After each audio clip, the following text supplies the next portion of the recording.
Bom dia, gente. Olhem, a dengue provocou mais uma morte de um médico pediatra, depois da médica pediatra piauiense que faleceu vítima de dengue grave, antigamente chamada dengue hemorrágica, 2 semanas após o filho caçula de apenas 5 anos também ter morrido da doença. Agora foi a vez de um médico piauiense que morava em São Paulo e que foi internado com dengue. A dengue evoluiu para um quadro de dengue grave e após 17 dias internado na UTI, infelizmente veio a óbito. Eu explico o que é a dengue grave nesse vídeo aqui, que inclusive está fixado nos meus favoritos aqui do Instagram. Continuem assistindo e compartilhando. Esse vídeo já vai com quase 100 mil visualizações e tem ajudado algumas pessoas a entender o que é a dengue e como ela pode evoluir para a forma grave. Mas eu sou um tanto quanto pessimista em relação à solução do problema da dengue no Brasil. É importante que se continue incentivando a população a evitar o acúmulo de lixo, o acúmulo de água parada? Mas isso não vai resolver definitivamente o problema da dengue no Brasil. Essa é a minha opinião. E por que nós não vamos resolver o problema da dengue apenas com campanhas de conscientização para que a população não acumule lixo ou água parada? Porque as cidades brasileiras cresceram de forma desordenada, nós somos um país de clima tropical com um período chuvoso ao longo do ano, onde a água se acumula em bilhões de locais nas cidades brasileiras, transformando esses locais em pontos de reprodução do Aedes aegypti. É praticamente impossível controlar esses pontos de reprodução na cidade. Na minha opinião, nós só iremos vencer o Aedes aegypti e o vírus da dengue com investimentos pesados em biotecnologia.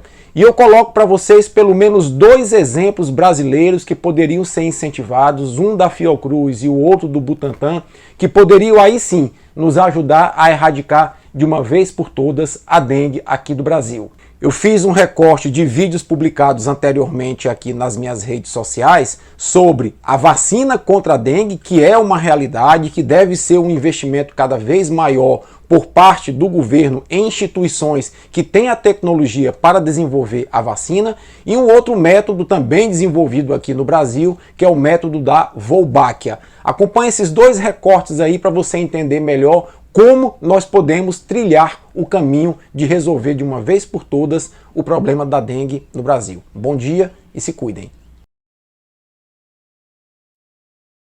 E olha só que notícia muito boa, o Instituto Butantan demonstra mais uma vez que é uma joia, é um patrimônio da ciência nacional ao publicar na prestigiada revista The Lancet, uma revista científica britânica, um artigo científico com os dados da sua pesquisa de vacina contra a dengue. Isso mesmo, o Butantan está desenvolvendo há cerca de 10 anos uma vacina contra a dengue, divulgou agora dados preliminares da sua pesquisa clínica de fase 3 com 16 mil voluntários aqui no Brasil. E os dados apontam basicamente o seguinte: a vacina demonstrou uma eficácia média de 79,96%, quase 80% de eficácia, ou seja, as pessoas estavam protegidas de desenvolver dengue na sua forma grave em 80% das vezes. Mais importante ainda é o fato de que a vacina se demonstrou muito segura, ou seja, 0,1% foi a taxa de efeitos adversos dessa vacina e nenhum dos casos de efeito adverso resultou em efeito adverso grave, todos foram contornados.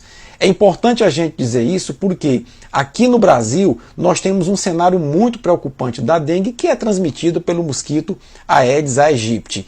A vacina contra a dengue do Butantan é modulada numa plataforma de vírus atenuado e ela mistura os 4 sorotipos principais. Portanto, é uma vacina de amplo espectro de atuação. O Instituto Butantan diz que irá passar mais 2 anos monitorando os voluntários, quando então dará entrada no pedido junto à Anvisa de autorização do primeiro imunizante mundial contra a dengue. Vejam só que conquista. É a solução definitiva, se tudo correr bem, para um problema muito grave de saúde aqui no Brasil, nas Américas e na África. Viva a ciência brasileira, viva o Instituto Butantan.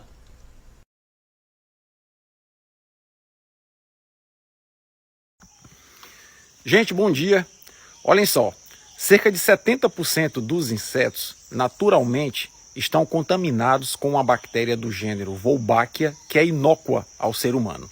Curiosamente, os insetos do gênero Aedes não estão contaminados com essa bactéria, fazem parte dos outros 30% que naturalmente não têm essa bactéria. E aí um grupo de cientistas se fez a pergunta: o que ocorreria se nós contaminássemos Aedes aegypti com a bactéria Wolbachia? Fizeram o experimento e o resultado foi surpreendente. Os Aedes aegypti contaminados com a bactéria Wolbachia perderam a capacidade de transmitir dengue, zika e chikungunya.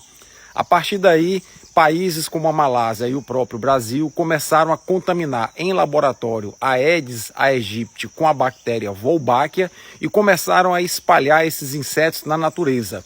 Em pouco tempo eles iam se multiplicando e as populações de Aedes aegypti começavam a ter a bactéria Wolbachia, diminuindo nas cidades onde isso acontecia a transmissão de dengue, zika e chikungunya.